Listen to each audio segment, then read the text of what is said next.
FM Live Drama.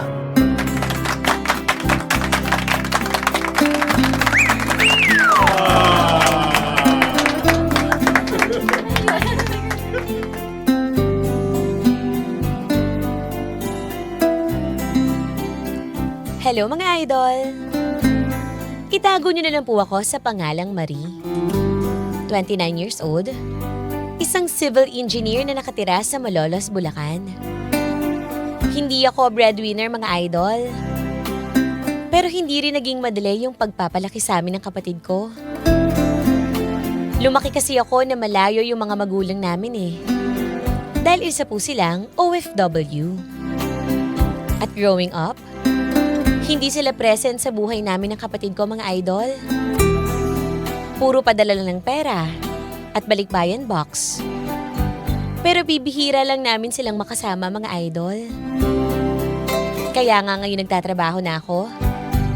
Ang goal ko ay mapauwi na yung parents ko.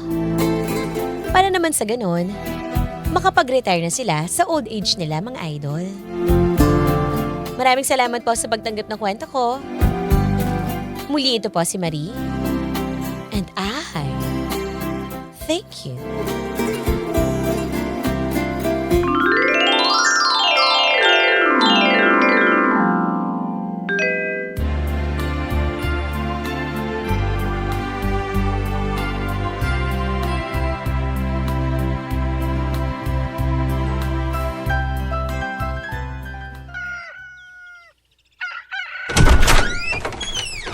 Marie, Tito! dito na ako. Oh, Tito, inumaga na kayo ah. Saan kayo galing? Birthday ni paring Aurelio. Konting salo-salo lang doon at saka napainom lang ng konti. May pagkain ba tayo dyan? Pasensya na Tito kasi hindi na ako nakapagluto ng almusal tapos yung hapunan naman kahagabi, naubos na eh. Ganun ba? Kayo, kumain na ba kayo? Kumain na kami. At teka lang Tito ah. Chari! Ate! Halika na! Te, wait lang. Okay, ito na. Oh, nasaan yung gamit mo? Wait lang ate, nabawala kasi yung paborito kong t-shirt eh. Ano ba naman yan? Anong Favorite t-shirt? ko yun eh. Yung color red, yung may lace. Ay, yung red. Opo ate. Yung bang may lace na kulay pula? Opo tito, nakita niyo po ba? Yun yung sinuot ng jowa ko girlfriend ko na pumunta dito sa bahay. Tito naman, favorite ko yun eh. Ate, paano to? Tito, o nga pala. Gusto ko pala kayong kausapin tungkol doon. Pag may mga babae sana, huwag niyo na pong iuwi dito, Tito, 'di ba? Napag-usapan na po natin 'yun. Iba't ibang babae kasi yung inuuwi niyo dito eh. Marie, okay lang yan. Yan ang nga lang kaligayahan ng tito mo Tapos pagbabawalan mo pa. At ganun, wala namang ginagawang masama dito sa bahay na to. Yung mga dinadala ko. Paano yung t-shirt, Tito? Paborito pala yun ni Okay lang Chari. naman po eh. Pero wag naman yung t-shirt ko, tito. Paborito ko yun. Alam mo naman bigay yun ni mama sa akin. Uwi niya pa yun sa galing ibang bansa eh. O sige na. Ako naman nagbigay sa kanya nun Dahil walang makitang pamalit. Ako nang bibili para sa'yo. Bibilang kita ng bago. Okay lang ba yan? Tito eh, gusto ko yun eh. Kay mama galing yun Hayaan eh. mo na. Bibili naman si Tito eh. Bibilin ko na. Ayo. Sige, dahil nagugutom ako Bax. Pwede mo bang timpla mo muna ako ng kape? O Tito, sige. malilate na ako. Ate, malilate na Hindi, sige. ako. Tito, ako na lang. Para makaalis na rin kami. Sige po, ate, una na ako ha. Mag-iingat ka, ate.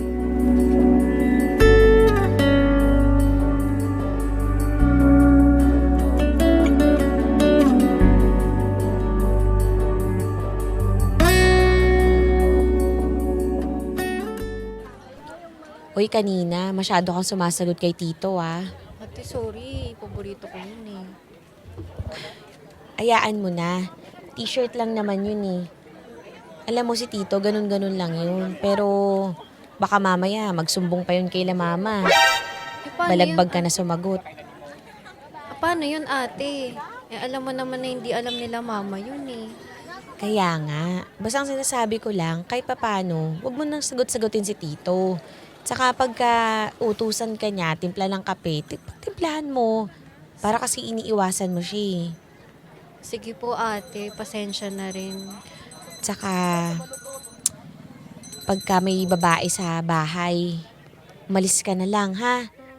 Opo ate. Kasi delikado din eh, baka mamaya si Tito pag nakainom. Ha? Sige po ate. Ikaw din ate, mag-iingat ka ha.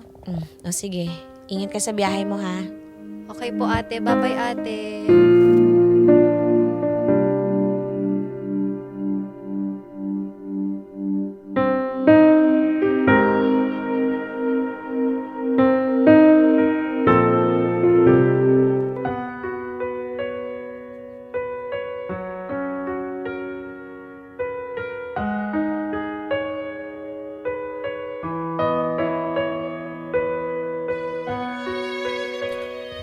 Don't get me wrong mga idol. Mabait naman si Tito Wendell ko. Sa totoo lang, siya na nga yung kinilala naming magulang eh. Dahil bata pa lang kami, siya na yung parating andyan dyan para sa amin. Siya yung nakakasama namin sa PTA meeting ng mga magulang. Graduation namin ng kapatid ko. At kung ano-ano pa mga idol. Kaya kahit babaero ang Tito Wendell ko at mabisyo, malaki ang utang na loob namin sa kanya mga idol.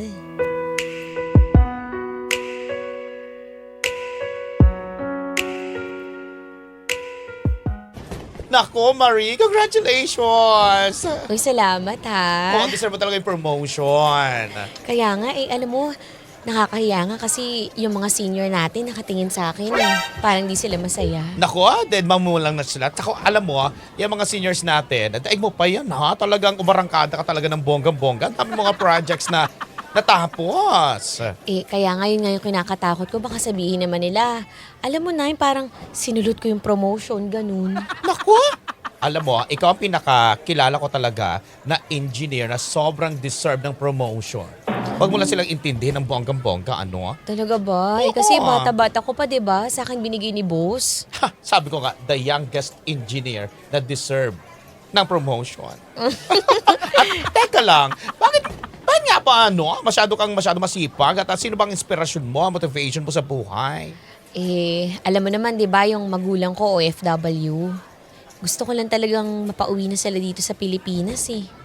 Para naman magkasama-sama na kami. Di na sila mapagod sa kakatrabaho. Sa bagay. Pero talagang buhay. At saka pag-asawa ka na, sayang ng beauty mo, tsaka sexy-sexyhan mo. Oy, hindi naman. Darating din tayo dyan. Sige, dahil na-promote ka, libre mo ako, ha? Tara! So many faces, so many races, different voices, different choices. And some are mad while others laugh. Some live alone with no better half. Others grieve while others curse. And others more. Nga pala, Marie. Tsaka... Chari. Papansin nyo, kasama ko si Kai. Siya pala yung bago kong girlfriend. Bagong girlfriend, Tito. Hi Marie, hi Chari. Ako nga pala yung bagong jowa ng tito nyo. Kamusta naman kayo? Okay lang.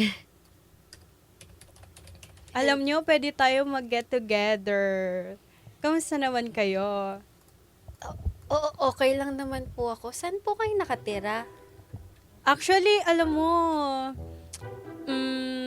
may plan kami kasi ng tito nyo. So, siya na yung bahalang magsabi doon. Buti na lang na nabanggit mo yon.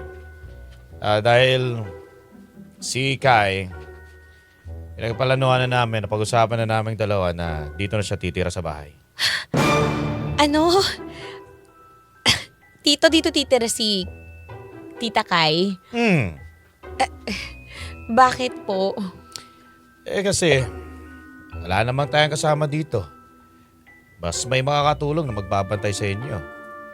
At saka, huwag niyo ipapaalam sa ate ko ha, kay mama ninyo na nasa abroad. Tsak, magagalit yun. O sige po, Tito. Teka lang, iwan ko muna kayo. Kukuha lang ako ng mainom. Kay ka lang ha. Okay, bye my love. Tita Kai, matanong ko lang, ilan taon na ba kayo? Kasi parang ang bata nyo tignan eh. Ay, actually, alam nyo, I'm 26 years old lang. Ha? 26 years old? Mas matanda pa pala ako sa'yo. Saan mo ba nakilala si Tito? Ay, nagkakilala lang kami sa Facebook. Nag-chat lang kami. Alam niya naman. Ganun Chat ba? lang. Eh, di ba ate, 51 na si Tito? Hoy, alam niyo naman, age doesn't matter. Ano ba naman yan, mga bebe? Hala ate. Matanda na si Tito. Bakit pinatulan mo pa siya, girl? Ang dami namang iba dyan. Saka hindi mo ba alam history niyan? Ang daming babae dinadala niyan dito sa bahay, no? Ay, iyan na. Hala, Ah, babe. Ano ba yan? Parang, juice. bakit parang ayaw naman nila sa akin? Ay, ano yung ibig mo sabihin? Parang minubuli naman nila ako rito, babe. Ano ba naman yan? o hindi Nagsisinungaling siya, Tito. Nagtanong lang naman kami sa kanya eh. Ganun ba? Bari, Chari. Parang hindi mo yata na hindi nyo nakuha ng gusto kong sabihin. Irespeto nyo si tita Kay ninyo. Simula ngayon, ha? Respetuhin nyo si tita Kay ninyo. Maliwanag ba yun? Opo, Tito. Opo, Tito.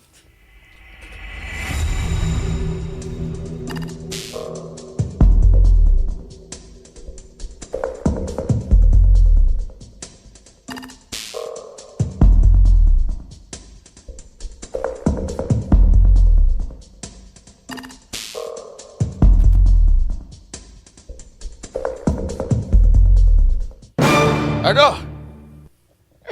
Ako, napaka tigas talaga nag-ulo niya niya. Kapatid niyo mo.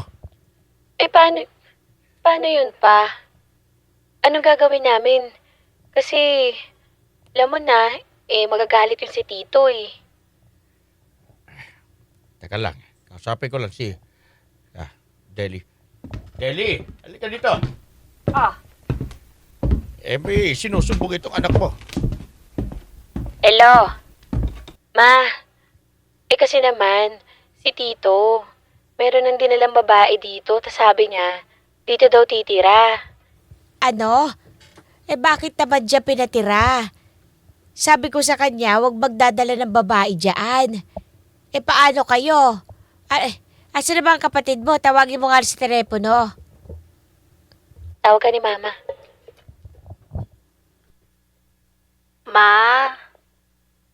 Ma, ano kasi si Tito may dalang babae dito bago. Alam mo naman yun si Tito, ma Saka pa, anong mangyari rin? O sakali. Ay, nako. Deli, anong gagawin natin? Hindi ko pwede pagsabihin si Bayaw. Baka mas magalit sa akin. De bale, kakausapin ko. Kamusta ba kayo dyan? Kailan rin kami nakasagot ng tawag ninyo. Busy-busy kami ng papa mo sa ospital. Ang daming ginagawa rito. Okay lang naman kami, Ma. Basta mag-iingat po kayo dyan, ha. Kailan ba kayo uuwi dito? Tagal-tagal nyo na rin hindi nakakauwi eh. Ay, konting tiis na lang anak. Kami, matanda na kami ni mama mo. Sabi ko nga excited na rin kami umuwi dyan sa Pilipinas. Basta, importante, mag-ingat kayo dyan. Bahala na kami kausapin si tito mo. Basta pa, huwag nyo sabihin na baka mamaya magalit kasi sa amin eh. Hindi kasi namin sinasabi sa inyo, di ba? Huwag kayo mag-alala, anak. Kami na ang bahala. Hindi naman namin kayo papahamak. Sa kahit tito mo, matanda na rin yan. Alam naman niya ang ginagawa niya. Sige po, Ma. Mag-iingat po kayo dyan, ha? O sige, anak. Mag-iingat kayo ng kapatid mo.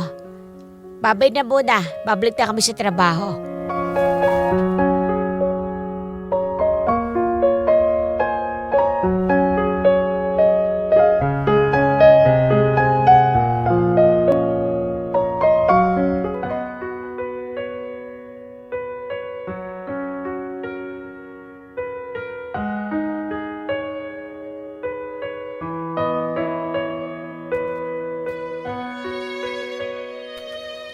Sa matagal na panahon, lagi naming pinagtatakpan si Tito Wendell sa mga magulang namin about sa ginagawa niyang kalokohan. Pero this time, exposed na siya sa parents ko, mga idol. Nagtino naman si Tito, pero nag-iba na yung pakikitungo niya sa aming magkapatid. And after a few years, mga idol, nakapag-ipon-ipon na rin ako ng pera. Nakakapag-travel na nga din ako eh. At first time ko din makabili ng sarili kong property. Hindi ko to pinaalam sa kahit na sino dahil gusto kong sorpresahin sila mama. Solo ko lang din kasi yung sinasahod ko, mga idol eh. At may suporta pang allowance sila mama kaya nakakaipon ako. At sabi ko sa sarili ko, ready na akong bumawi kila mama. Ako naman yung bahala sa kanila at papauwiin ko na sila, mga idol. Pero sa hindi inaasahang pagkakataon, nabalitaan namin na nagkaroon ng cardiac arrest si mama at si papa. Pumunta pa nga ng tito ko sa Saudi eh. Pero it's too late na, mga idol. Hindi niya na inabutan ng buhay ang mama at papa ko.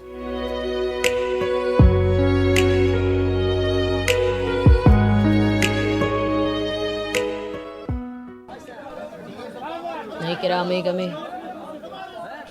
Salamat. Attorney, ano nga yung sabi niyo kanina? May mga bisita kasi.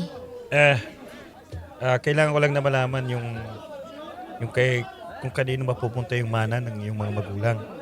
Because as of now, wala kasing declared yung parents ninyo. And of course, kailangan ng yung mga properties nila, mapangalan kung kanino talaga mapupunta. Siguro po sa aming dalawa po ng kapatid ko. Baka po, Ano yan? Ano pinag-uusapan ninyo? tito, andito po yung abogado tukol po dun sa last will and testament nila mama. Ba't sa inyo yung pinapaalam? Ba't hindi sa akin? Attorney, ano bang kailangan mong malaman? Tulad niya sinabi ko sa anak ni Mr. and Mrs. na yumaon na ho, kailangan ko po ng i-declared yung names para sa will and testament po. Last will and testament po ng kapatid ninyo. Attorney, ganito na lang gawin natin. Yung 50% sa akin mapupunta. Pangalan mo dyan. Tapos, yung 50% paghatian ng magkapatid. Ano, tito? Hindi naman po yata tama yun. Hoy, Marie. Anong hindi tama? Ako nakakatanda at ako ang nag-alaga sa inyo habang nasa ibang bansa ang mga magulang ninyo. Kaya ako may karapatan na mag-declare kung ano ang mapupunta sa inyo sa mga ari-arian nila. Kaya, attorney, kung ano yung narinig mo mula sa akin, yun yung ilagay mo dyan.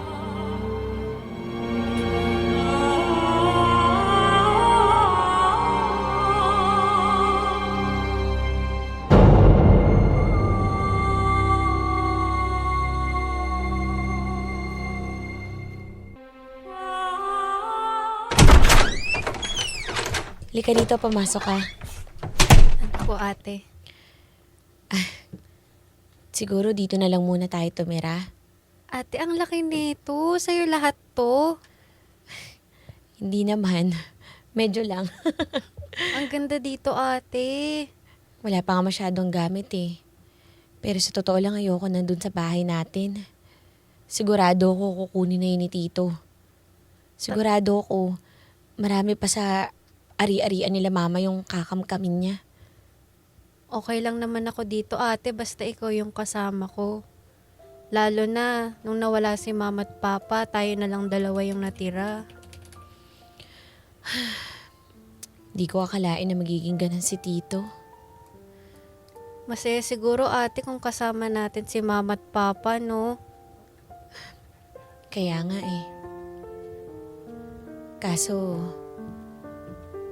Wala na eh. Kaya sa ngayon, dito na muna tayo. Para hindi na rin tayo mahanap nila tito.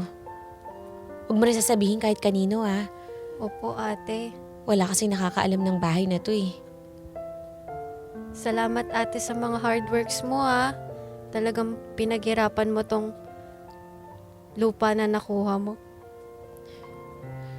Basta, tapusin mo yung pag-aaral mo. Para naman sa ganun, may mapuntahan yung mga sakripisyo nila mama. Opo, ate. Ka mag-alala. Lalaban tayo. Kukunin natin kung ano talaga yung para sa atin. Kapit ka lang ah. Mga idol, may kwento ka bang gustong ilabas? Sa yaman o sakit? May handang makinig. I-chat mo lang kami sa Facebook page 93.9 IFM Manila para bigyang buhay dito sa IFM. Dahil ang kwento ng idol, maririnig ko na yarn. Hindi lang sa radyo. Ang IFM live drama ay nasa Spotify na rin. Available din sa YouTube at Facebook.